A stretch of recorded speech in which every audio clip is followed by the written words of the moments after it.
Today angel டே, special day, 1111 சொல்லலாம். அதுலேயும் எனக்கு ரொம்பவே ஸ்பெஷல் டே என்னோட மகனின் பிறந்த நாள். 13 இயர்ஸ் ஃப்ளாஷ்பேக்குன்னு போனால் டாக்டர் காதில் வந்து சொல்கிற அந்த வார்த்தைகள், யூ ஆர் ஸோ லக்கிமா. இந்த மாதிரி இந்த நாளில் ஒரு குழந்தை பிறக்கணும்னா இன்னும் 100 வருஷம் வெயிட் பண்ணணும் தெரியுமான்னு சொன்ன அந்த வார்த்தைகள். டே, டேட்டு, மந்த்து, இயரு, டைமுன்னு இப்படி எல்லாம் 11 இருந்தாலும் கிருத்திகை பூஜையில் கிருத்திகை நட்சத்திரத்தில் பிறந்திருந்தாலும் கடவுள் மேலே நம்பிக்கை இல்லாத ஒரு மகன். எவ்வளோ பெரிய ட்விஸ்ட்டு பார்த்தீங்களா?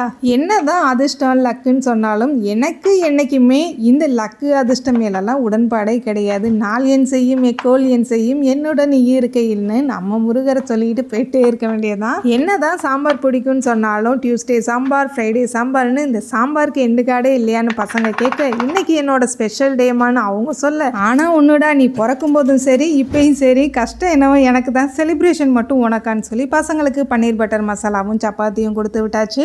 அப்புறம் ஒரு முக்கியமான விஷயம், குழந்தை இல்லைன்னு யாருமே கஷ்டப்படாதீங்க. அம்மா அம்மான்னு சொல்ல வேண்டிய குழந்தை எம்மா எம்மான்னு சொல்லி ஏண்டா இப்படி ஆவியை வாங்குறேன்னு சொல்கிற அளவுக்கு உங்கள் குழந்தைங்க டார்ச்சர் பண்ணவே ஆரம்பிச்சிடுவாங்க. This is not torture, only ஃபியூச்சர்னு சொல்லிட்டு லைஃபை என்ஜாய் பண்ணிட்டு போயிட்டே இருக்கலாம். என்னதான் லைஃப்பில் கஷ்டம் இருந்தாலும் இந்த இடத்துக்கு வந்தால் போதும்னு எல்லாருக்கும் ஒரு இடம் இருக்கும். அப்படி எனக்கு உண்டான இடம் தான் இந்த இடம்.